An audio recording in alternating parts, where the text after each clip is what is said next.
para después poder subirla. Aquí estamos entonces, como les decía, les agradezco el haberme apoyado con haber podido correr el certamen en las circunstancias que me tocó vivir la semana pasada. Y estamos ya de vuelta y espero podamos tener esta semana este repaso dividido en la clase de hoy y en la de mañana. Y el próximo miércoles sería solo consulta en caso de que tengan algunas dudas. También si tienen alguna inquietud mientras están estudiando, es cosa que me manden un correo electrónico o publiquen en el foro que hay en el aula y así podemos ir resolviéndola inmediatamente. Ya, yo había preparado para los repasos algunas diapositivas que voy a compartirlas, se las voy a subir después de esta clase, son para hoy día y para mañana. Y tienen también entre medio algunos ejemplos, de tal manera de facilitar lo que es el aplicar estos conocimientos que hemos tenido. Entonces quedamos que el segundo certamen sería el jueves 5, me aprovecho un poquito del bloque libre para partirlo a las 13 horas y terminarlo a las 15:40 y así no tengamos problemas de horario. Tendrá dos partes este certamen que se rinden el mismo día. El año pasado yo lo hice separado, una parte se rindió el día miércoles y otra parte el día jueves, pero ahora prefiero hacerlo todo junto. La parte 1 será vía cuestionario. Es un cuestionario ya que no solo va a tener verdaderos o falsos, sino que también alternativas, también el complete, mire alguna imagen y aplique algunos criterios. Va a ser mucho más largo que el del certamen 1. Yo estimo un tiempo de 90 minutos ahí y después vendría la parte 2 donde va a ser un desarrollo.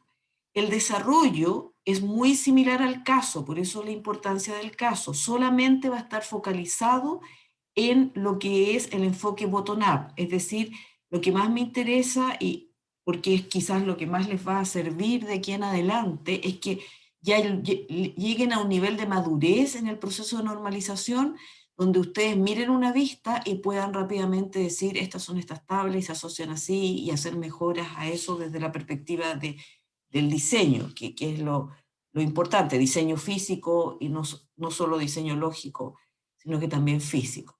Eso va a valer un 40%. Entonces, no, Sí, perdón, dale, pregunta nomás. ¿no habrá ninguna parte que se enfoque en top-down? En la parte de top-down, Benjamín, la voy a validar en las preguntas del cuestionario también. Yo ahí te voy a hacer preguntas más dirigidas. Por ejemplo, ¿es Ok, esta o no una entidad fuerte? ¿Es esta o no una entidad débil? ¿Cuáles son las características de esta? Etcétera, en ese sentido, ok. pero no como un Entonces, caso. entonces no va a haber un caso, pero vamos a poder como utilizar esos conocimientos en otra parte. Claro, porque si tú te fijas, cada uno de esos pasos de alguna manera tiene una definición detrás. Entonces, y eso ahí me interesa más que nada que los conceptos los tengas claros. En cambio, en el bottom-up se necesita de un proceso que hay que ir, que necesito ver si lo han aprendido o no, que ir paso a paso. Entonces, me es mucho más difícil hacerlo a nivel de cuestionario. ¿Ya? Ya, entonces, Ah, no, eh, perdón. Lo otro que tenía preguntas era acerca del tema de álgebra relacional. Eso tampoco va a haber ningún ejercicio de eso, pero no, no va va a a haber estar. ejercicio, eso también va a estar en el cuestionario. Ahí bueno, vamos a hacer un resumen por todos los capítulos, pero ahí te voy a explicar cuando mañana sí va a ser eso, porque hoy día tengo pensado que serían los primeros capítulos nomás que vamos a poder abordar en el repaso. Pero ahí te adelanto que en el caso del álgebra relacional, lo más importante es hacer una relación entre SQL y álgebra relacional. Y ustedes nunca van a tener que programar en álgebra relacional, nunca. Pero sí debieran darse cuenta que lo que están haciendo en SQL tiene un impacto en esa traducción que hace el DBMS a álgebra relacional. Ok. Entonces, eso es lo que a mí me interesa evaluar en ese caso. ¿Sí? Ujú, se entiende. Ya. No hay problema. Entonces, el certamen tiene estas dos partes. Quisiera decirles que de todas maneras yo estoy pensando en que más o menos, o sea, de 13 a 15:40 horas es un tiempo suficiente yo puse ahí una estimación, entre 90 minutos una parte y 60 minutos otra, y dejé 30 minutos de holgura por cualquier cosa. Sí voy a dar la posibilidad ahora de que ustedes me digan, o sea, voy a abrir solamente el cuestionario, a los 90 minutos ese cuestionario se va a cerrar, y si alguien termina antes, me avisa y podemos sacar, subir, o sea, ya puede entrar a la parte del botón up, ¿sí? Para que no se atrase. Pero sí hay que cerrar el cuestionario para poder tener la otra parte. Igual que en el certamen 1, vamos a estar conectados vía Zoom, el que quiere conectarse. Yo no voy a ser aquí un detective o alguien que esté ahí inspeccionando lo que está haciendo cada uno, ni les voy a pedir cámara, confío en ustedes. Yo supongo que aquel que hace alguna acción no lícita, bueno, va a ser un tema que va a tener que abordar él en lo personal como un profesional, así que no voy a andar detrás de ustedes. Algunos se ponen más nerviosos si está el chat, pero o sea, si estamos conectados a Zoom. Pero a mí esa posibilidad del Zoom me interesa porque en esto de diseño de cosas, en este caso de bases de datos, hay mucho también de supuestos, de interpretaciones de los enunciados, sobre todo en la parte 2.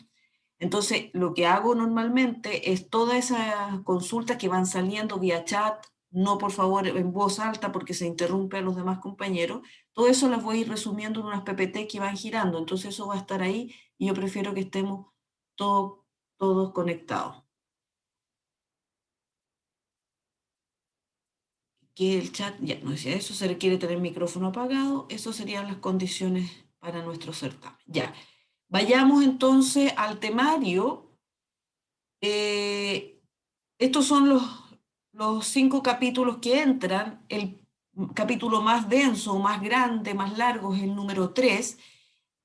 Ahí están los subtópicos. Yo al tiro les borré aquello que era más introductorio, que no va a tener sentido, que lo tome si es que van revisando sus PPT. Así que vamos a ir de lleno a los enfoques metodológicos, otras consideraciones. Aquí les digo al tiro, Boycott forma normal y cuarta forma normal no entran, no van a ser evaluadas. Esas dos formas normales yo se las entrego generalmente como cultura general para que sepan que esto se proyecta más allá, pero la verdad de las cosas es que se usa solo esta tercera forma normal. Así que eso lo pueden desde ya eliminar. Por favor, solamente sientan que existen y que han aprendido que esto va más allá de la tercera forma normal. Lo mismo cuando hablamos de los componentes de un DBMS, son detalles. Aquí lo que me interesa son las funciones en ese capítulo. Y del 6 y 7 vamos a ir viendo qué es lo que entra realmente. Esos son cortitos, así que no es mucho la materia. Ya, me interrumpen cualquier duda, partimos con el capítulo 3. En ese capítulo enfoque bottom-up es el que me interesa resaltar.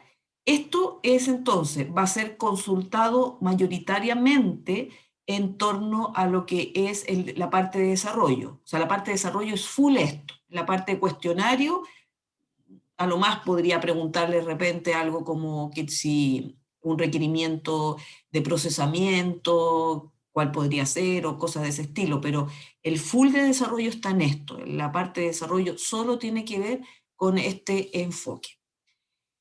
¿Qué significa este enfoque desde la perspectiva de todo lo que hemos estudiado durante el curso? Significa que nosotros tenemos que partir desde los requerimientos del usuario. Y esos requerimientos del usuario, en este enfoque se les denomina modelos externos o vistas de usuario. Más concretamente, lo que les estoy diciendo que tenemos que ir de un mundo más abstracto, que es lo que ve el usuario, hasta nuestra base de datos, que es nuestro producto final. Y eso, por ejemplo, es, aquí al ladito les agregué, cuando yo hablo de modelos externos, vistas de usuarios, es esto, es ese documento, como podría ser una factura, que anda dando vuelta por ahí con nuestro usuario. Es un reporte, es el conectarse con un sistema y hacer una consulta. Todas esas son vistas de usuario. Y nosotros, desde la perspectiva de lo que hemos aprendido, tenemos que consolidar en forma consistente y completa, consolidar, es decir, integrar en un solo modelo. Y ese es un modelo lógico que le hemos llamado. Ese modelo lógico es este de aquí, que tiene claves primarias y claves foráneas. El modelo relacional es un modelo lógico también. Cuando nosotros generamos el resultado de una normalización y ponemos nuestras tablas y subrayamos las primarias y subrayamos o ponemos en cursiva las foráneas, eso ya es un modelo lógico. Lo que pasa es que si lo graficamos así, simbólicamente o de un punto de vista de comprensión, es más fácil de entender. Entonces, nuestras vistas de usuario las tenemos que llevar a este modelo lógico, consolidando, eso significa integrando, siendo consistente con la realidad.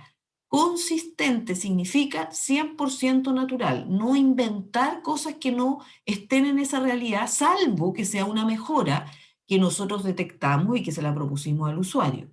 Y ser completo, si el usuario habló de todos estos atributos que estaban en la factura, todos esos atributos tienen que estar. Salvo, como le digo, que yo haga una mejora, pero si no están, obviamente después él cuando llegue a la base de datos a estar ya ejecutándose, no lo va a encontrar y eso va a significar que él ya no va a creer en esos datos que tenemos. Entonces, desde las vistas de usuario llegamos a este modelo integral. Integra es la palabra clave aquí, que es, además que es consistente y es completo. Después pasamos a un modelo físico. Por eso nosotros tenemos un capítulo después de las metodologías que tiene que ver con el diseño físico. Hasta aquí arriba todavía nuestro usuario es full participativo de lo que estamos haciendo, ya que aquí para abajo es una cosa de nosotros y del DBMS. El DBMS es quien nos va a decir, mira, tengo toda esta herramienta, te puedo dar la posibilidad que definas un índice, te puedo dar la posibilidad que definas un clúster, y tengo este comando para hacer eso. Entonces, ese modelo se tiene que convertir principalmente en los create table, aquí uno para cliente y otro para factura, para, dependiendo de lo que nos entregue el DBMS, nosotros ya tener nuestro modelo físico. Y finalmente llegamos a la base de datos. ¿Y la base de datos qué es lo que es? Son esas tablas guardadas en este disco, guardadas en ciertas pistas, organizadas como bloques, con índices que se le agregan, y a eso se les llaman los métodos de acceso que uno le pueda definir, más todos los programas de desarrollo que nosotros vamos a tener que hacer, porque esto es solo lo que tiene que ver con la base de datos, pero la interfaz, por ejemplo, que yo quiera tener, o un diseño de una interfaz es otro tipo de cosas que yo debo hacer, o cómo implemento ciertas reglas del negocio para que calculen cierta información que le interesa a nuestro usuario, son programas anexos que no tienen que ver con el DBMS. Entonces necesito programas de aplicación escritos en algún lenguaje, más todo lo que son los métodos de acceso. ¿Y qué son los métodos de acceso de ahora en adelante? Son los índices que nosotros hemos definido, son las organizaciones de archivos que nosotros definimos. Es decir, tiene que ver con ese capítulo de diseño físico que nosotros tenemos en el curso. Dicho eso, entonces, esta metodología dice lo siguiente: recopile formalmente todas las vistas de usuario. Esa es la etapa número 1. Siéntese con el usuario, revise todas esas vistas, papeles que él usa, llamadas que recibe, o a lo mejor incluso usted propóngale una nueva vista. Todo eso son nuestras vistas de usuario que entran aquí. Y compleméntelas con requerimientos de procesamiento. Estos de requerimientos de procesamiento o requerimientos no funcionales, como se les llama, porque los funcionales son estos. ¿En qué sentido los requerimientos de información son funcionales? Porque me representan las funciones que hacen los usuarios, o sea, el trabajo que hace el usuario, funciones organizacionales, si ustedes quieren. Él está encargado de las ventas, por ejemplo, eso es una función, pero yo lo tengo que complementar con requerimientos de procesamiento, como por ejemplo, la factura tiene que ser generada en un tiempo de respuesta mínimo, pequeñísimo, en tantos milisegundos, porque tengo una tremenda cola en la caja que está esperando la factura, por ejemplo, o está esperando ese cliente que me pidió una factura. Esos requerimientos de procesamiento yo también los tengo que considerar recuperar en esta etapa. Hay N técnicas, después si toman ramos como por ejemplo diseño centrado en el usuario, hay muchas técnicas hoy en día para hacer entrevistas al usuario, para poder capturar estos requerimientos, técnicas de focus group, técnicas con papelógrafos, con estos POSIT, son cosas bien interesantes. También hay metodologías que más adelante ustedes, si es que toman asignaturas como esa, van a poder profundizar. Pero por ahora recoger todo eso, estar como las vistas que yo les he entregado y que les entregué en el caso. Tomo todo eso y gracias al proceso de normalización que está en la etapa número 2, yo genero un modelo de datos lógico. Es decir, el único modelo que me va a representar los datos que todos esos usuarios necesitan, para finalmente agregarle estas componentes físicas, que sería la organización de archivos y los índices, no son más. El diseño físico va focalizado a eso, y así vamos a tener todo lo que necesita nuestra base de datos. Tomemos un poquito de nuevo los requerimientos de procesamiento, que esto suele olvidarse. Yo les decía, son requerimientos no funcionales, es decir, si yo capturé la vista factura tiene requerimientos de datos. Ahí dice, necesito el dato del cliente, necesito datos de los productos. Pero los requerimientos de procesamiento o requerimientos no funcionales tienen que ver con esa lista de cosas que salen ahí. Tengo que tener algún perfil de acceso, es decir, alguna restricción con respecto a la privacidad. ¿Quiénes son los que van a poder acceder a los datos de la factura? Capturo eso. ¿Qué usuarios son los que van a poder ver estos datos o quiénes los van a poder modificar? ¿Quién va a poder eliminar una factura? No, nadie puede eliminar una factura, por ejemplo. Eso lo tengo que capturar acá. El concepto de integridad. Integridad, recuerden siempre, es algo súper importante en las bases de datos relacionales y se mide desde dos perspectivas. Las típicas reglas de validación, que un atributo tiene que estar dentro de determinado rango, pero también la integridad referencial. La integridad referencial se refiere a esta relación que hay entre más de una tabla. Las reglas de validación son siempre por atributos. Este atributo tiene que estar dentro de tal rango. Pero la integridad referencial tiene que ver con la entidad como un todo, cómo se relaciona con la otra. ¿Es dependiente su existencia de la otra? Si eso es así, significa que yo tengo que insertar primero la entidad padre y después la entidad hija. Eso tengo que verlo acá. Ustedes dirán, ¿cómo si todavía no tengo el modelo? Pero ir haciendo las preguntas para eso se pueda lograr. El tiempo de respuesta es bastante más claro, sobre todo en el caso de la factura, tiempo real, y ojalá incluso llegar a poder poner tantos milisegundos. Cuando después pasen al ramo siguiente, análisis y diseño centrado en el usuario, van a definir todo esto a través de las historias de usuario. Por cada requerimiento van a definir una historia de usuario y van a poner ahí algunas reglas o mecanismos que sean capaces de detectar este tipo de cosas. Y por ejemplo poner, esto tiene que sacarse en tantos milisegundos. Y llegarlo a tiempo es súper bueno porque después en el periodo de testing uno puede ir validando que se cumple o no con esta información. El tema de los respaldos y la recuperación. Recuerden, estos dos van de la mano. Yo respaldo porque estoy definiendo una estrategia, estoy haciendo prevención. Y recupero cuando ya se produjo la catástrofe. Y cuando yo defino un cierto tipo de respaldo, voy a tener asociado un cierto mecanismo de recuperación. Entonces eso también es algo que después nosotros reforzamos en el capítulo de los DBMS, en el capítulo 5. Concepto de archivamiento. Toda vista, todo dato que va en la vista tiene cierta duración, tiene un cierto ciclo de vida. Y eso yo lo tengo que detectar cuando ese dato pasa a ser histórico. No significa que sea un dato que se elimine. Significa, para mí el mejor ejemplo es el de los exalumnos, el alumno cuando se titula deja de ser alumno. No es que yo lo elimine, lo voy a pasar a un archivo. O sea, voy a hacer un archiving de ese dato, un cambio de estado. Y bueno, y finalmente pensar, aquí pienso en la historia y aquí pienso en el futuro. Tengo que tener algunas características, sobre todo asociadas a la vista, esta factura. ¿Cuántas facturas se generan en una hora? Tantas, pero voy a abrir 10 sucursales más. Eso significa que en un año más eso se me puede triplicar a lo mejor. Eso tengo que tenerlo en mente.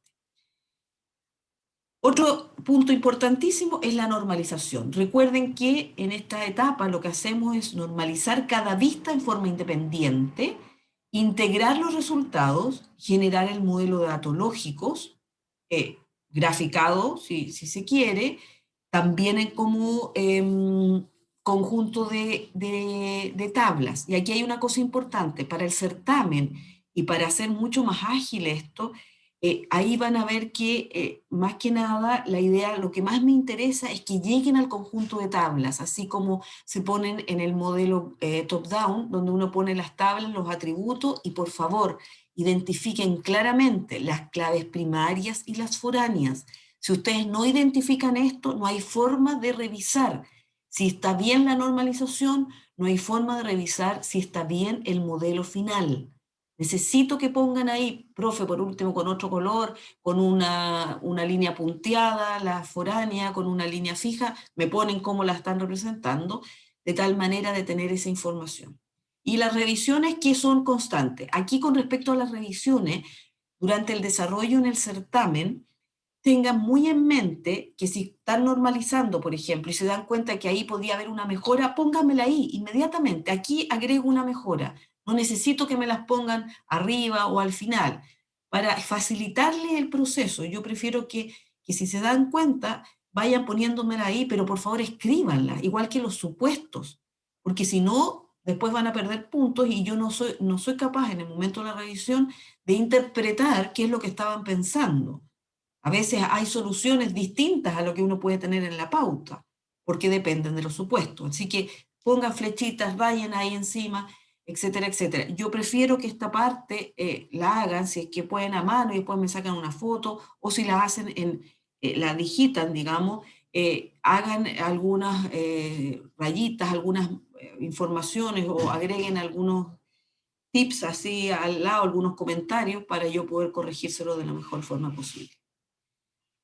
Ya, entonces, de la normalización, que son las 3 formas normales, hay 2 conceptos que son súper importantes de tener claro. En realidad, uno son las formas normales, cuáles son lo que se debe cumplir por cada forma normal. Y el otro es el concepto de anomalías de mantención. Eso yo necesito que lo tengan claro. ¿Por qué? Porque es el argumento para normalizar. Si ustedes dicen que, o si están frente a una situación de desarrollar una base de datos, y ahí lo único que interesa es que se lean datos, consulta, consulta y consulta, eso no requiere mayor tema con respecto a la normalización. El problema es cuando se realizan operaciones de mantención, cuando se insertan, eliminan y actualizan. O es decir, uno normaliza para que el proceso de mantención de la base de datos en el tiempo sea un proceso más eficiente.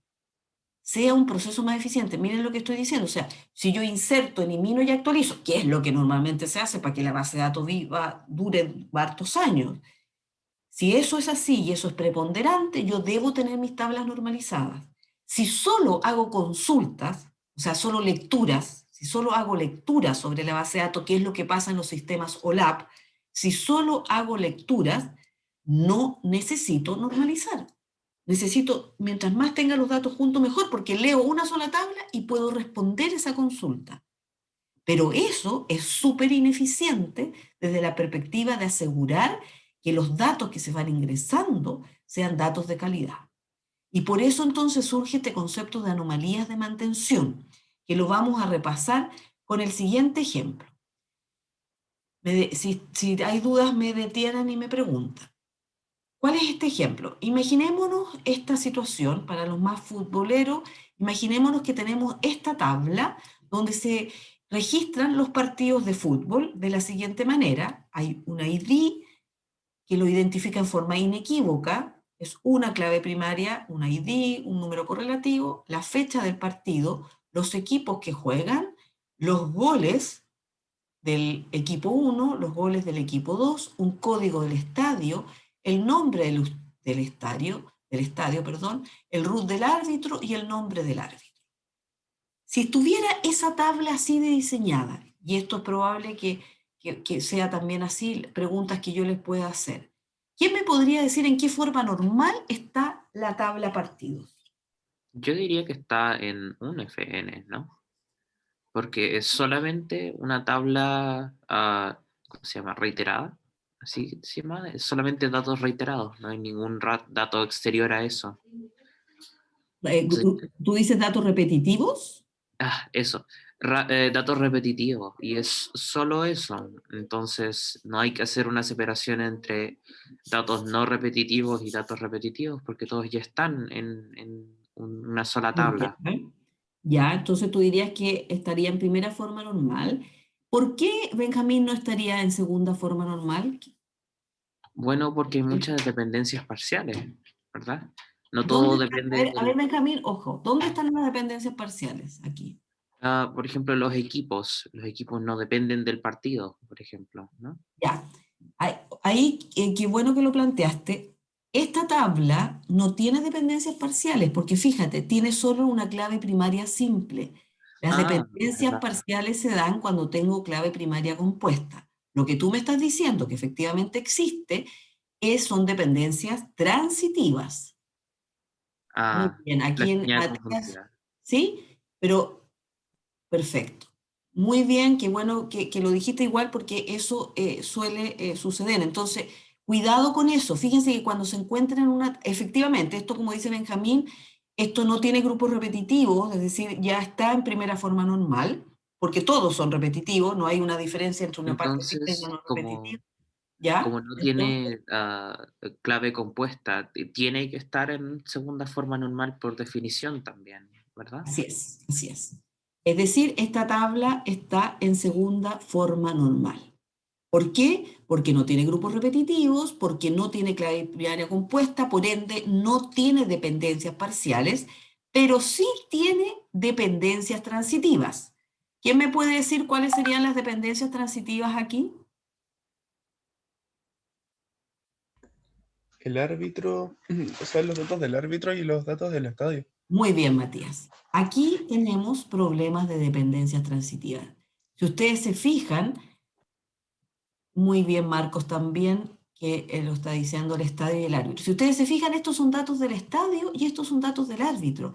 Es decir, aquí yo tengo entidad partidos, que está correcto, que tenga fecha, cuáles son los equipos.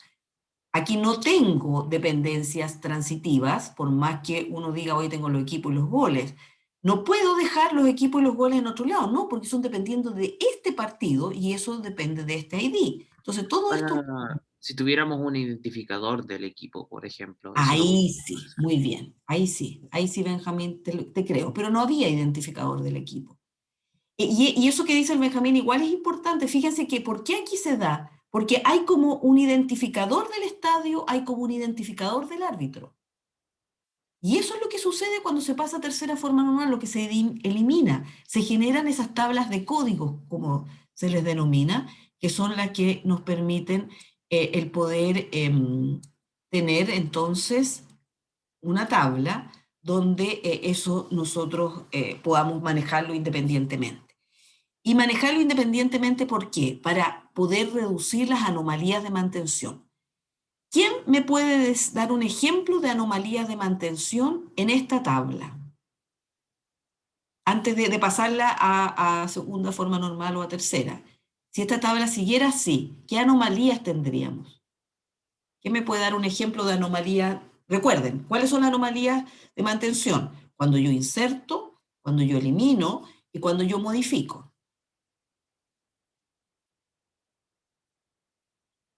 ¿Qué pasaría, por ejemplo, si yo quiero ingresar un nuevo partido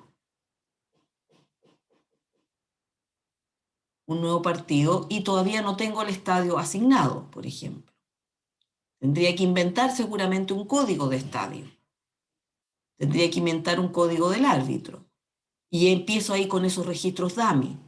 Entonces, las anomalías, toda tabla, cuando uno empieza a normalizarla, tiene anomalías de mantención.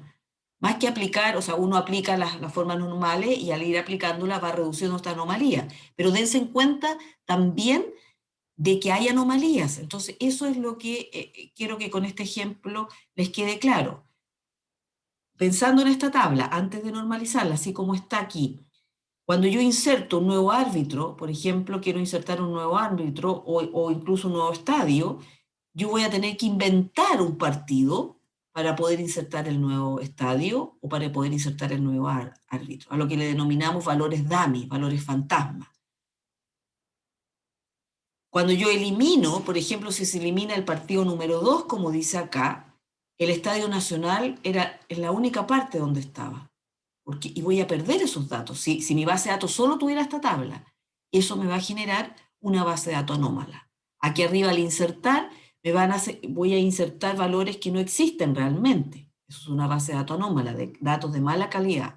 Y en el proceso de actualización, si yo deseara cambiar, por ejemplo, el nombre del estadio Sausalito, voy a mantener el código, pero aquí me va a significar más input-output porque voy a tener que recorrer esta tabla y encontrar todos los lugares donde estaba.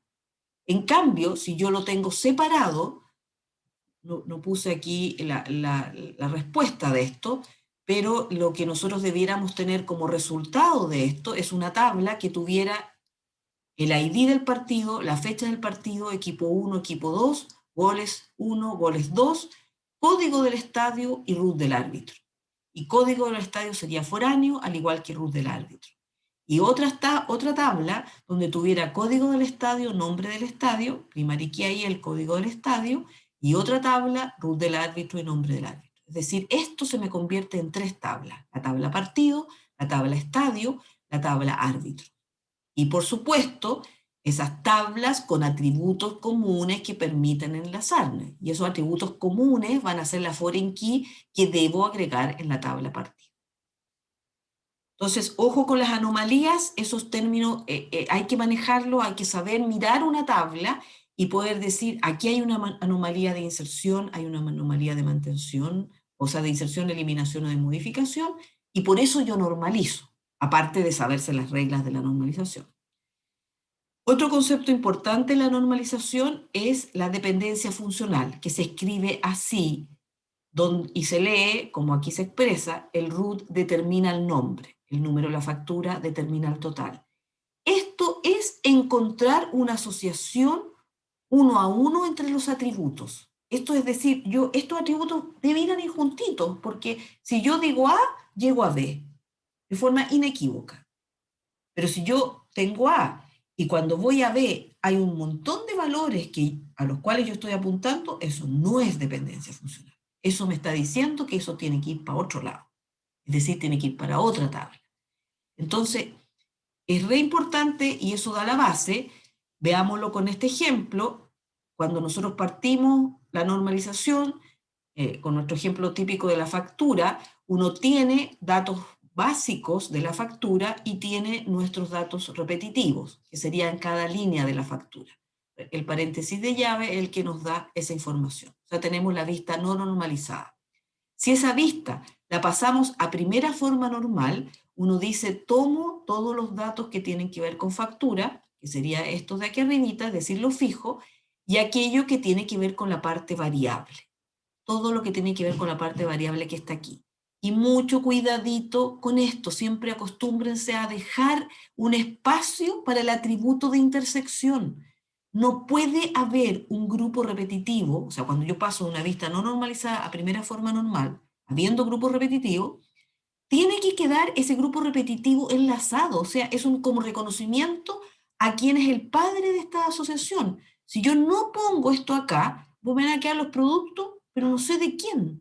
Y eso es típico que les pasa mucho cuando normalizan. Las tablas tienen que quedar asociadas entre sí. Si aquí lo clave es la primary key y la foreign key. Y en el caso de pasar a primera forma normal, aparecen en el 99% de los casos las claves primarias compuestas. 99% de los casos. Hay un 1% que les voy a explicar brevemente en un ratito más. Tienen que quedar así y aquí aparece la foránea que me permite hacer esto. ¿Por qué? Recuerden que después esto en qué se traduce. Es que yo podría volver, si que lo necesito, volver a la vista normalizada. Y para eso hago un join de estas dos. Y si yo hago un join de estas dos, llego a esta vista de tal manera de poder tener esa información. Matías, dígame. Profe, no me quedó muy claro, o sea, no logro ver la dependencia funcional en la vista no normalizada. Ya. Es que ahí es harto más difícil verlas, Matías, porque quizás, si me esperas un minuto, mira, aquí abajo yo la tengo. En el caso de la factura, espérame un minutito. La factura, si ya la dejo aquí, ya está en segunda forma normal, por lo que recién veíamos la tabla partidos, no tiene clave primaria compuesta. Aquí sí que vamos a tener dependencias parciales porque tenemos clave primaria compuesta. Aquí tengo las dependencias funcionales, Matías, por eso quería que lo viéramos acá. Aquí arriba, la verdad de las cosas que yo digo que para efecto del certamen y para no equivocarse es mejor ir con las dependencias funcionales paso a paso dentro de cuando voy pasando de primera a segunda, más que aplicarlas aquí arriba, porque aquí arriba cuesta un poquito encontrarla. Por ejemplo, tú te podrías enredar en que la factura tiene dependencia funcional con todo esto que está aquí arriba. No va a ser, porque digo, una factura tengo muchos productos. Y yo recién decía que la dependencia funcional debiera ser 1 a 1. Entonces, esa dependencia funcional debiera ser, en este caso, uno la va viendo número de factura con la fecha, con root, con nombre. Una factura tiene una fecha, una factura tiene un cliente, una factura tiene un nombre de cliente, una factura tiene un nombre de teléfono. Entonces, ahí podrías tenerla. Pero cuando ya vas al grupo repetitivo, tú mismo te vas a dar cuenta que una factura tiene muchos productos, por lo tanto muchos nombres de productos, muchos precios, mucha cantidad. Entonces no se te va a dar la dependencia funcional con el grupo repetitivo. Diferente es cuando ya las tienes normalizadas, porque aquí son dos tablas distintas, donde tú empiezas a aplicar estos conceptos de dependencias funcionales. Lo podrías aplicar aquí y aquí todo va a tener el número de factura, determina la fecha, determina el root, al nombre y al teléfono. Habría esa dependencia funcional aquí. Y en esta de acá, que es lo que no se puede ver aquí arriba, por eso yo sugiero mejor, si vas viendo las dependencias funcionales, ir viéndola a través de la normalización. Aquí tú te puedes dar cuenta que la combinación de esas dos es la que determina en forma inequívoca al nombre del producto. La combinación de esas dos es la que determina en forma inequívoca al precio. Está aquí repetida. Se podría poner aquí coma precio también, pero era para que quedara más claro, lo puse separado. En cambio, el código del producto solamente determina al nombre del producto, por este lado, y determina al precio. Aquí se está haciendo, en el fondo, la tabla producto, nombre del producto y el precio de lista. Aquí no se está generando, por ejemplo, un histórico de precio. No sé si, Matías, ¿te queda claro ahí lo que me estabas preguntando? Que en realidad me había perdido, entonces no sabía si ya tenía que haberme dado cuenta. Ya, pero te quedó más claro ahora. Sí, muchas gracias. Perfecto. Entonces, cuando yo genero, aquí hay una pregunta, profe, pero el nombre y el teléfono del cliente no se podrían separar e identificarlo con el root. El nombre y el teléfono no se podría. A ver, Marco, no te. Pero el nombre y el teléfono no se podrían separar e identificarlo con el root. Como Sí, otra dependencia transitiva, creo. sí, Parcial, sí, sí, no, ojo, no es parcial lo que tú me estás diciendo. transitiva. Ya, ¿y esa cuándo Ah, debiera eso es tercera funcionar? forma normal porque no Perfecto, tiene doble primer key, muy ¿verdad? bien, muy Oh, bien. ¿verdad? Ya, Mala bueno, mía, perdón. qué bueno que te diste cuenta tú solito. Entonces, no es aquí, pero más adelante eso que tú dices es correcto. Por lo tanto, pasamos a segunda forma normal y quedamos de esta manera. La tabla factura quedó igualita, aquí ya la habíamos identificado que estaba en segunda forma normal. La tabla detalle, que tenía problemas de dependencias parciales, se divide en estas dos. Y veamos qué pasa con lo siguiente.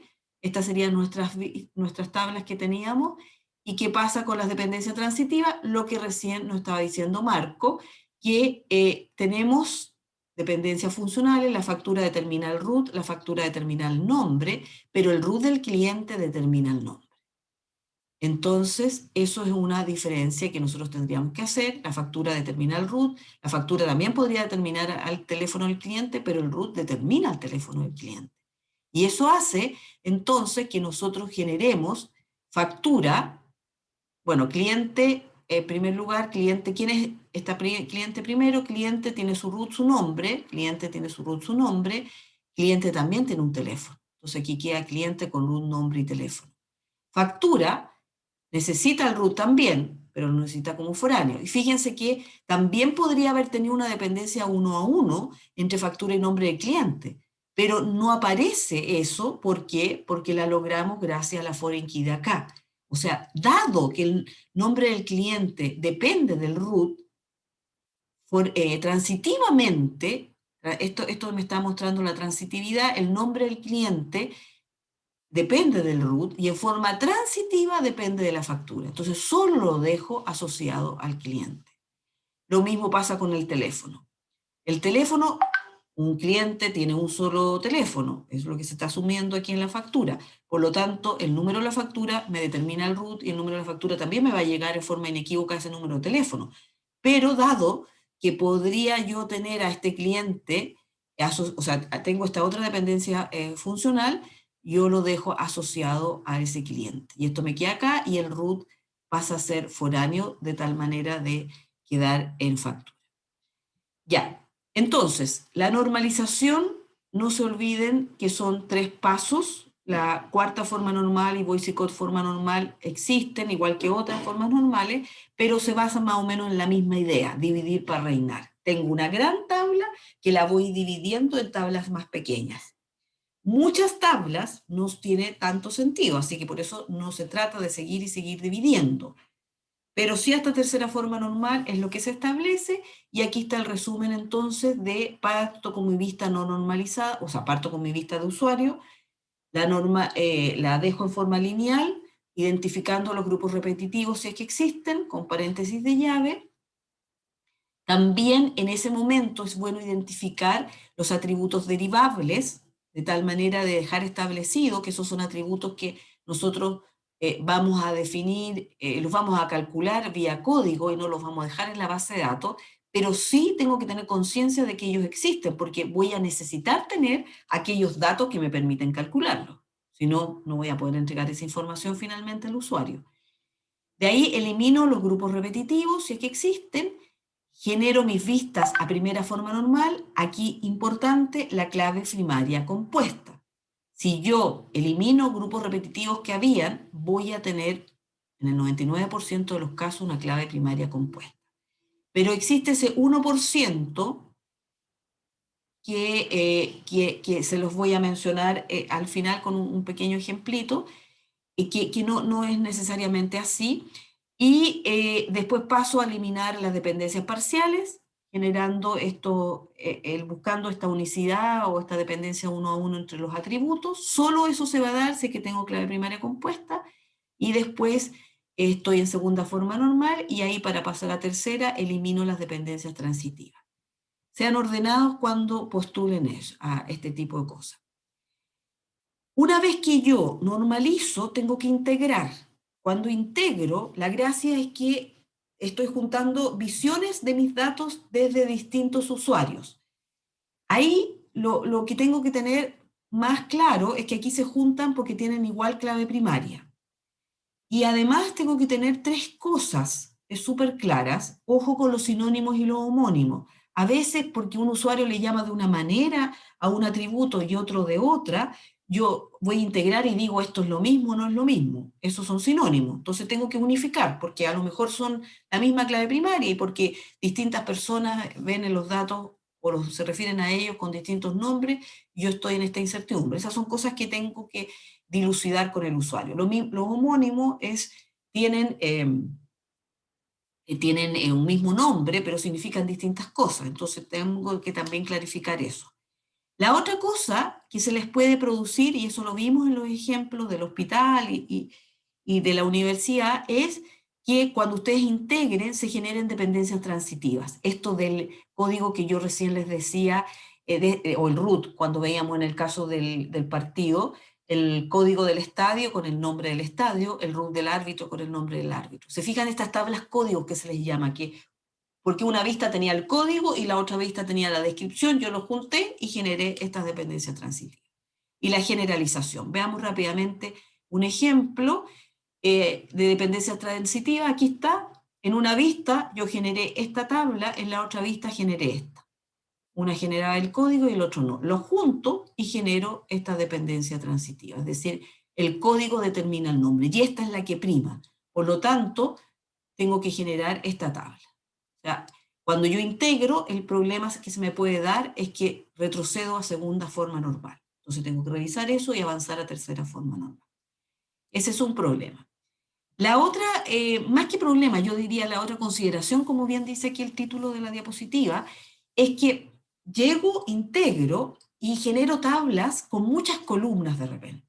tablas que tienen muchas columnas, y para peor aún, si es que yo ya conozco bien de qué se tratan mis datos, yo me doy cuenta que ahí estoy integrando datos que representan a una entidad, pero que tienen, que no todos van a tener todos valores para todas esas columnas.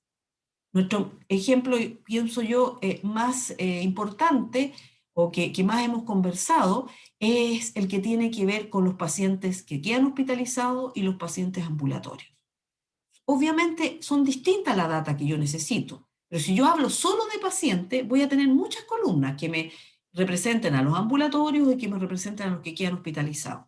Entonces, cuando se encuentren ustedes al integrar con una tabla que tiene muchas y muchas columnas, no les puedo dar un valor de cuántas columnas, porque obviamente eso depende de la aplicación, pero ya que vean que tienen unas 20, 30 columnas, aquí puede haber algo raro. Y recuerden que esas tablas que tienen muchas columnas pueden significar también problemas de tiempo-respuestas en las consultas, cuando las llevemos a la memoria principal, por ese viaje que uno hace, por esa búsqueda que uno hace en los bloques que tenemos en el disco. Entonces, de repente esas tablas hay que mirarlas con un ojo un poquito más fino y decir, oye, en una de esas las puedo, como es el concepto que se usa en orientación a objetos, las puedo generalizar. ¿Cómo? A través de, como nuestra típica herencia, nuestro típico modelo de herencia, o si no conocemos la herencia, también esto tiene que ver con una simple asociación de 1 a 1 que se da entre estas tablas. Es decir, esta es la entidad paciente, pero yo la voy a dividir en los pacientes ambulatorios y los que quedan hospitalizados. Y ahí tengo distintas alternativas. Bueno, la primera es dejar todo junto, una sola tabla paciente, y agregar un tipo, como para yo después, cuando hago mi consulta, poder decir, ay, si se refería a pacientes ambulatorios, solo voy a leer tales atributos, y si se refería al otro, voy a ver estos otros. También podría ser una sola tabla. Pero otra posibilidad son 3 tablas donde yo puedo identificar aquellos atributos comunes y puedo identificar aquellos atributos propios de cada uno de estos tipos de pacientes. Y de esa manera entonces genero 3 tablas. Y obviamente todas entre ellas enlazadas a través del número del paciente. Según lo que aprendimos en la parte de la herencia, sobre todo para el enfoque top-down, en estricto rigor, cuando se encuentra con esta situación, tiene 3 alternativas. Dejar todo junto, es decir, achicar este árbol y juntarlo todo en una sola tabla. Crear 3 tablas, como sería esta segunda alternativa, o crear 2 tablas, donde la parte común, estos datos de paciente, pasan a paciente ambulatorio o paciente internado, que es lo que tenemos aquí. Todo esto que teníamos aquí en esta tabla pasa a ser parte de estas 2 y cada una de ellas agrega sus atributos propios. Esas son las 3 alternativas. Miren, ¿cuál es mejor? Aquí lo importante es el criterio que ustedes tengan, la justificación que tengan. Y eso va a depender del tipo de consulta que se haga, del tipo de volatilidad y actividad que tenga nuestra tabla. Es decir, si hay mucha inserción de datos y esos datos, y hay mucho paciente ambulatorio, por ejemplo, porque estamos frente a un policlínico, es mejor tenerlos separados. Entonces, esos son los argumentos que ustedes debieran tener para esta parte. Bien, antes de pasar hay una cosita que se me fue. Me van a permitir buscar una planilla Excel para hacer un ejemplo. ¿Dudas, consultas? Yo repetí en esto de la normalización que en el 99% de los casos, repetí en la normalización que en el 99% de los casos teníamos clave primaria compuesta cuando eliminábamos un grupo repetitivo. Pero hay un 1% que es importante tener en cuenta. Voy a poner aquí una tabla, empleado. Voy a poner el root del empleado. ¿Se ve, no es cierto, la planilla?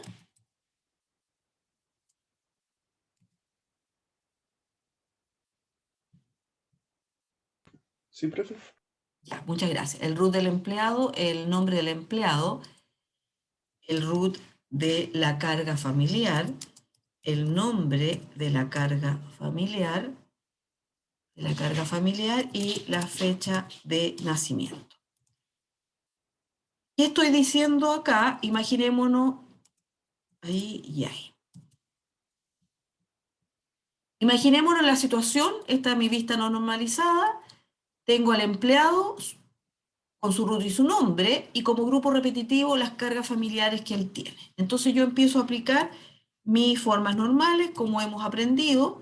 Voy a tomar la tabla empleado y la voy a dividir en dos, empleado 1 y empleado 2, para poder, según lo que hemos aprendido, poder tener en la empleado 1, tener la información no repetitiva,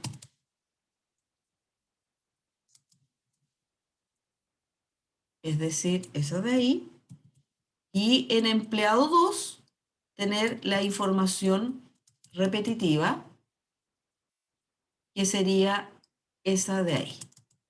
Esta es la información repetitiva que nosotros teníamos. Eso es lo que nosotros hemos aprendido. Si yo miro empleado 1, aquí siempre tengo que mirarlo y definir cuál es la clave primaria, que nos queda clarísimo que es root del empleado. Esa es la clave primaria ahí. Si yo miro empleado 2, dejé ese espacio porque acuérdense que necesito tener alguna información, algún atributo que me una a la tabla anterior. Y en nuestro caso es la clave primaria de la parte fija, por así llamarla, que sería root del empleado. ¿Estamos claros hasta ahí? Y root del empleado, si quieren, pongámoslo al tiro, es foráneo. Y tengo mis dos tablas unidas. ¿Cuál es la clave primaria en empleado 2?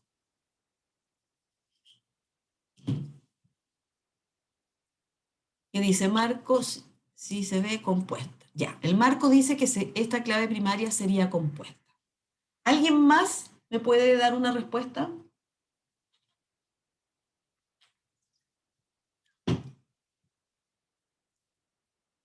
Matías confirma. Bruno, ya. Pero Bruno, ¿root del cliente? Root de la carga sería. El Bruno el hace. Sí, eso, ya. Interesante, justo era lo que yo quería que pasara. Yo les dije en el 99% de los casos, la clave primaria en esta segunda tabla que uno genera con el grupo repetitivo es compuesta. Pero hay un 1% que es lo que detectó el Bruno. Y por eso no hay que ser tan mecanizado para poder analizar cuáles son las claves primarias en cada tabla que vamos generando al ir normalizando. Hay veces en que mi tabla que saco al eliminar los grupos repetitivos tiene un atributo que es como súper poderoso, es mucho más poderoso y no necesita de clave primaria compuesta, como sería en este caso el root de la carga. Fíjense lo siguiente, miren qué interesante. No significa que tengo que eliminar el root del empleado, por favor, no, porque eso igual lo necesito para ir para acá. Pero sucede que si yo hago una clave primaria compuesta acá, fíjense lo que estaría yo diciendo, que la carga familiar puede pertenecer a varios empleados. Y no, la carga familiar pertenece a un único empleado. Un empleado puede tener varias cargas familiares, sí, pero aquí estoy reflejando la carga. Entonces, como familiares de un empleado, carga familiar.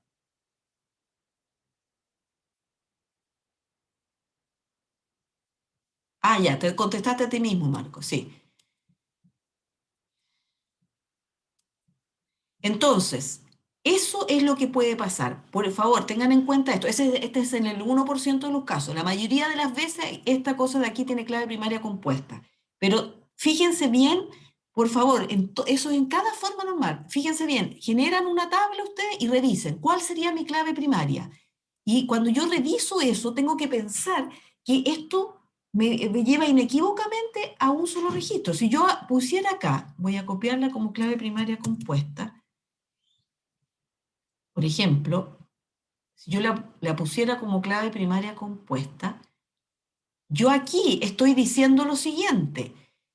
Una carga familiar tiene un root y tiene un empleado. Un empleado puede tener muchas cargas familiares. No, po. Aquí yo estoy diciendo que un empleado puede tener una carga familiar. Eso es lo que yo necesito. O sea, perdón, una carga familiar puede tener un solo empleado. Si yo la pongo como clave primaria compuesta, yo estaría diciendo que una carga familiar, yo tengo un número de carga familiar y voy a tener al otro lado varios empleados. No es así. No es así porque legalmente una carga familiar tiene que tener un único empleado. Entonces, eso tengo que analizar. Esto es incorrecto y esta de aquí es la que estaría, ok. ¿Estamos? Ya, eso quería verlo antes de seguir con el repaso. Ya, vayamos ahora al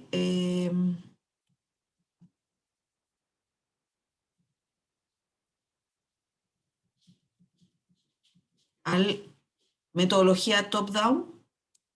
Como les dije, esto, el bottom-up es el que entra en la parte de desarrollo y esto va a entrar en la parte de cuestionario.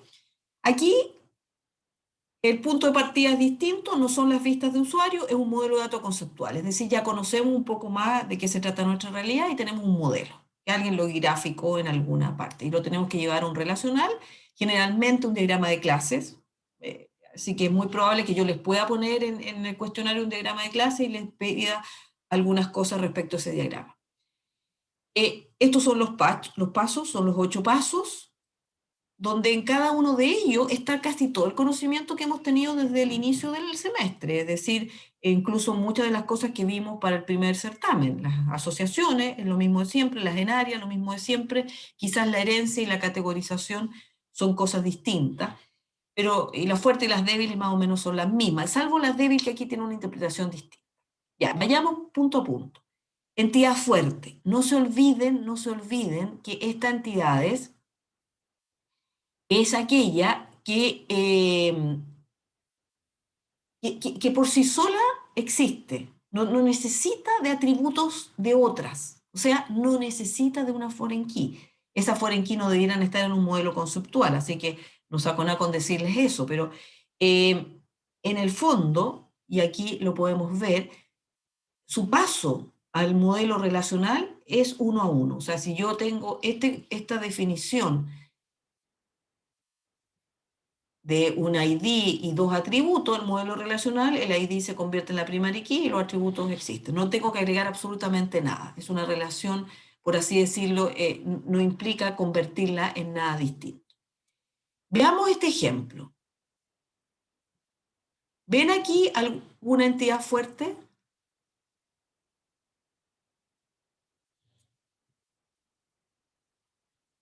Quizás alguna ayuda para poder identificar esa entidad fuerte mientras ustedes revisan este modelo. Por ejemplo, cuando una entidad fuerte existe, no debiera tener apuntando hacia ella, un muchos. Por ejemplo, jornada tiene apuntando hacia ella un muchos. No debiera tener eso. ¿Ya? Eso es algo bueno de darse cuenta. Aquí en el chat alguien está hablando. Voluntario, dice el Matías. Voluntario. Ya, me parece voluntario, perfecto. ¿Por qué voluntario? Porque si ustedes se fijan, ustedes dirían, profe, pero ahí tienen muchos. Sí, pero esta es una ternaria. Es una ternaria y la ternaria implica que esta entidad va a ser el padre de la entidad de intersección que generemos acá. ¿Ya? Este muchos que aparece aquí en este modelo conceptual es diferente a este que estoy diciendo acá, porque este mucho me hace, o está referido a la entidad de intersección que aquí vamos después a descomponer en asociaciones uno a muchos. Entonces, voluntario sería correcto, sería una entidad de tipo fuerte, porque con esos 3 atributos va a bastar, no necesita de otro. Alguien podría pensar también en plástico, pero ojo que plástico está aquí dentro de una herencia. Entonces esa va a salir en el paso de la herencia. ¿Por qué digo yo plástico? Porque bajo la misma lógica de voluntario, este muchos está relacionado con este, pero sí, como está en una herencia, eso va a salir por ese lado. Lo que no puede ser, y ni siquiera causarles duda, es jornada, porque hacia jornada está apuntando un muchos. Veamos por acá abajo. ¿Qué pasa con recicla, empresa recicla? ¿Qué pasa con premios, por ejemplo?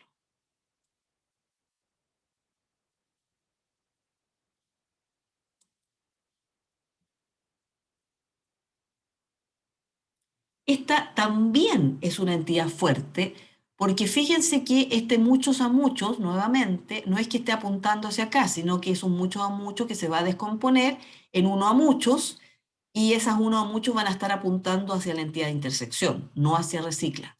Y aquí tiene un uno apuntando hacia ella. Recuerden que todos estos modelos conceptuales, cuando tenemos una mucho a muchos, después se tienen que convertir en uno a muchos. Entonces ahí no se confundan con eso, esta también era una entidad fuerte, y premios, por su lado, también lo es. ¿Por qué? Por lo mismo que recién yo decía, si esta era una mucho a mucho, la entidad de intersección después va a salir.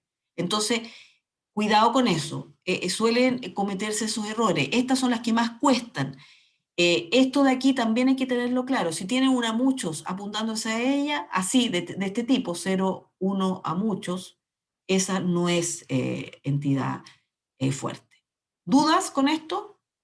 Sí, acerca de lo de 0 a muchos, pero ¿por qué son fuertes los dos que están abajo si es que esos también tienen ese tipo de...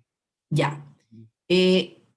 Porque esta asociación es muchos a muchos, no es una asociación uno a muchos. Esta asociación que tú estás reflejando acá es 0 a muchos, que tú la vas a descomponer y se va a descomponer en 2 uno a muchos, y la parte del muchos no va a ir apuntando hacia empresa recicla, sino que va a ir apuntando hacia la entidad de intersección que tú vas a tener que generar aquí. ¿Me expliqué, Benjamín?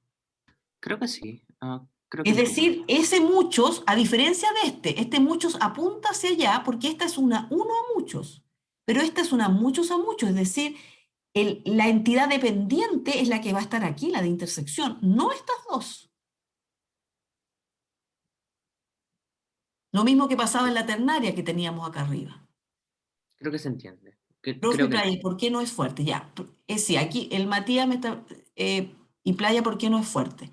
Sí, Playa, aquí efectivamente el Matías tiene razón. Playa podría haber sido considerada como fuerte, pero la única diferencia, o sea, no hubiera estado malo Matías, para serte sincera, pero como está en una uno a uno, Playa es mucho más natural que la identifique o que aparezca en la uno a uno, en la asociación uno a uno. Eso es como más común.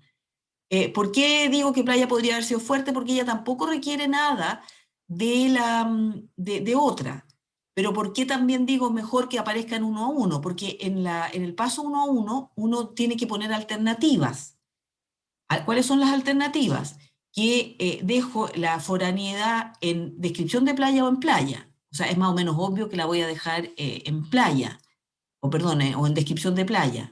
Porque si la dejo en playa, ya no sería, si la foreign key la dejo en playa, ya no sería fuerte. ¿Me expliqué, Matías? Como que me enredé, parece, pero lo que pasa es que es mucho más potente enfrentar esto en el paso de la 1 a 1. ¿Por qué? Porque tú no sabes todavía si la foreign key va a quedar en playa o va a quedar en descripción playa. Recuerden que en el paso número 1 uno plantea alternativas. ¿Dónde dejo la foreign key? Y si yo la dejo en playa, eso significa que no es fuerte. O sea, una entidad fuerte es aquella que no tiene foreign key en estricto, eso es. O sea, no necesita de otro atributo. Con sus atributos ya está lista. Por eso es fuerte. Si ya yo le agrego un foreign key, esa no es fuerte. Entonces, dado eso, es más ordenado que eso quede en la asociación 1-1, que ahí aparezca playa.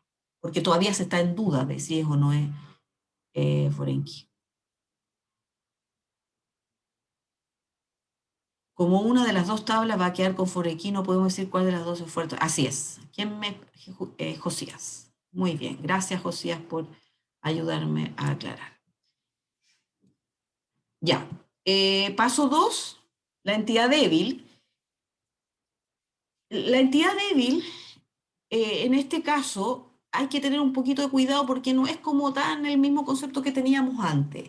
La entidad débil es aquella que no tiene un atributo, o sea, que va a generar en el modelo relacional una clave primaria compuesta. Es decir, este atributo que tiene en el modelo conceptual no es suficiente como para, recuerden que aquí no estamos normalizando ni nada, por lo tanto no es que tengamos clave primaria compuesta, todavía no, sino que en el modelo conceptual aparece así, pero cuando vemos en el relacional nos damos cuenta que requiere que en su clave primaria aparezca un atributo de la entidad fuerte. Y por eso en el modelo relacional va a aparecer así. Esto, miren, es muy común en aquellas entidades de tipo histórica, esas que reflejan la semántica de tiempo. Ahí pueden encontrar algún problema con este tipo. Por ejemplo, cuando guardábamos el histórico de precios, que nosotros generar una tabla que tenía el código del producto y la fecha. ¿Se fijan? Aquí en el modelo conceptual aparecería el histórico del producto, entonces aparecería seguramente la fecha o una cosa así y los precios. Pero cuando yo lo necesito dejar en el modelo relacional, voy a tener que tener el código del producto y eso va asociado a una fecha. Entonces, esa tabla necesita una clave primaria compuesta. No es lo que aparece en las muchos a muchos, ¿eh? No es la entidad de descomposición, sino que es aquella que necesita de la entidad fuerte para generar ¿cómo se llama? Su clave. Un ejemplo de entidad débil. Jornada podría ser débil si en caso que su primary key fuera compuesta. Aquí está el caso que le estaba diciendo justo, la fecha de la jornada. Yo tengo la fecha de la jornada. ¿Cómo quedaría en el caso del modelo relacional? Esto estaba asociada a jornadas que iba a recolectarse basura en las playas. La jornada tiene que ver con una determinada playa. Yo voy a ir a recolectar basura en una playa. Por lo tanto, necesito del atributo de la playa. Y en ese caso, jornada podría ser débil. Si es que su clave primaria que yo voy a implementar, ¿no es cierto?, cuando paso a un modelo relacional, va a necesitar del ID de la playa.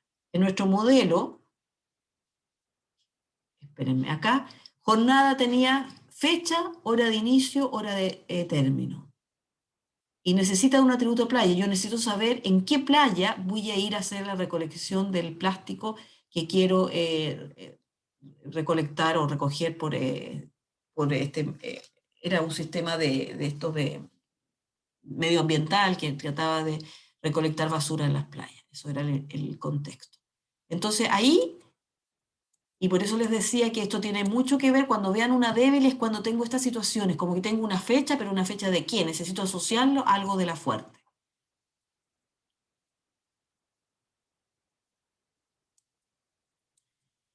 Y aquí está, bueno, y ahí suponiendo que la fuerte sea playa. La 1 a 1, que aquí están las dos alternativas que yo recién les comentaba.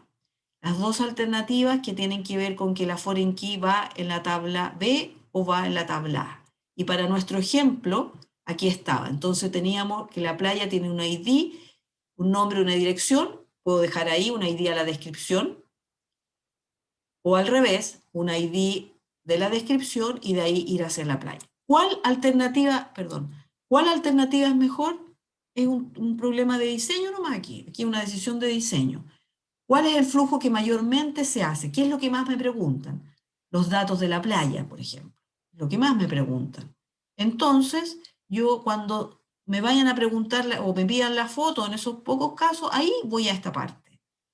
Porque si no, fíjense que bien, que esto también podría ser que yo todo lo junte en una sola. Las asociaciones 1 a 1 en el fondo podrían haber sido una sola tabla.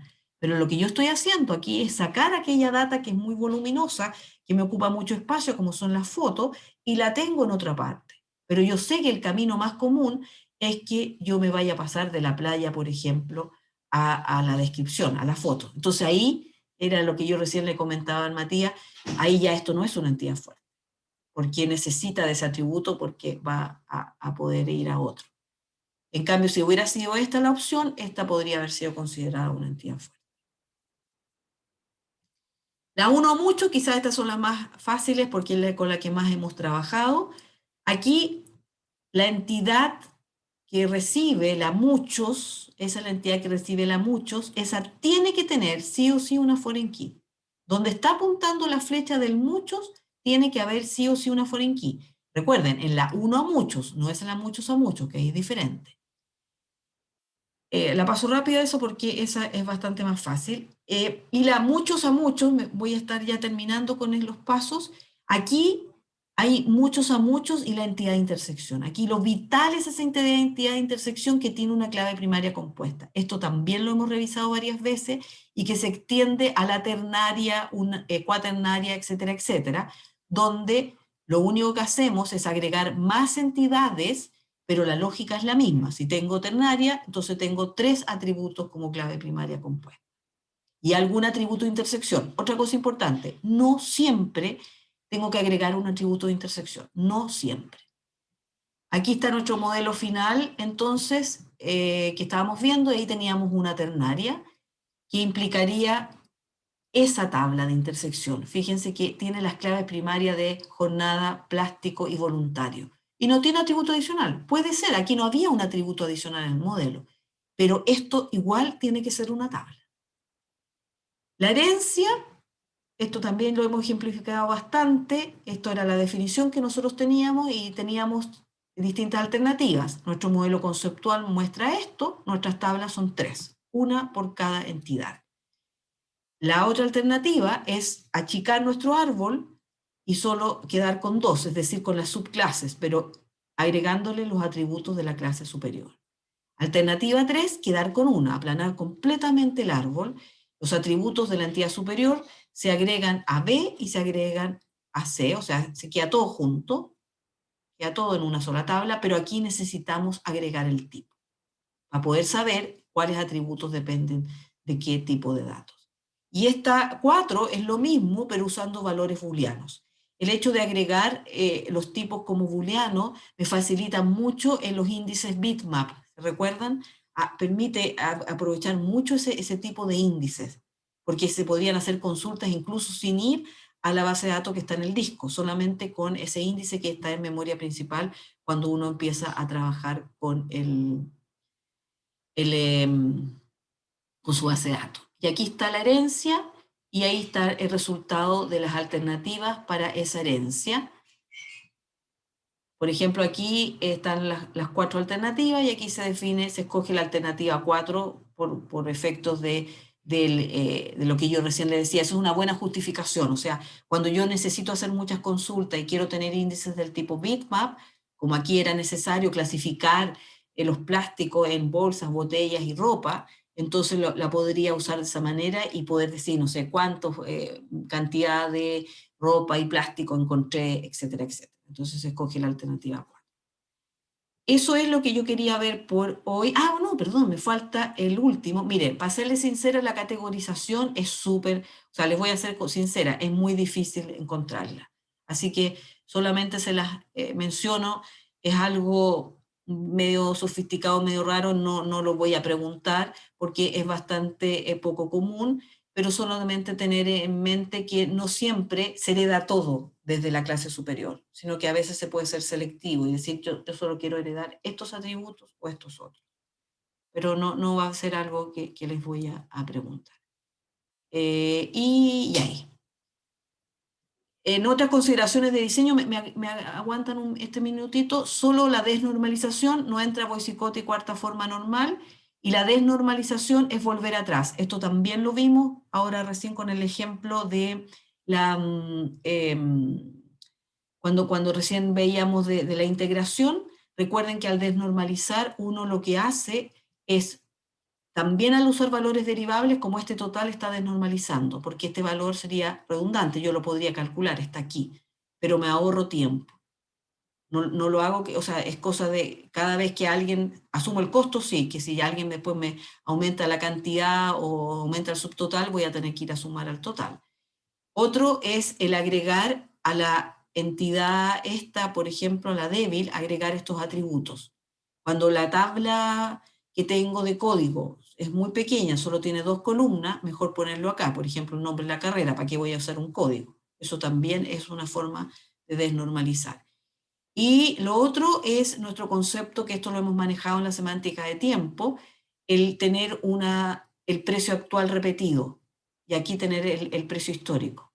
Este precio, o sea, repetido es como redundante, pero es para no estar mirando acá los precios a cada rato, cuando el precio actual es lo que más yo uso. Eso también es desnormalizar. Y este quizás el único que no habíamos visto tanto es generar estos ciclos. Esto es un ciclo cerrado, esto de alguna manera implica redundancia. Pero, por ejemplo, si yo me doy cuenta que del alumno no solo me piden la carrera, sino que a cada rato el nombre del departamento, bueno, yo puedo agregar el nombre del departamento aquí. O sea, trato de tener aquí los datos que más me piden sobre el alumno, para no tener que venir para acá a buscarlo. Eso es lo que quería ver por hoy. Aquí costo de normalización, esto ya lo vimos en todo caso, era recordarles si es que hay alguna variación con respecto a actualización posterior a la factura, esto sí hay que asumir un costo, o sea, si yo tengo el total ahí, bueno, eso va a significar que voy a tener que actualizar no solo aquí, sino que también la factura. Ahí, ya. Vamos, disculpen que me pasé, pero quedamos hasta aquí. ¿Dudas, consultas? Yo sé que es harto. Les voy a subir este material para que lo tengan y nos vemos mañana y terminamos lo que nos queda. ¿Ya? Sí, nos vemos. Un gusto, que esté muy bien.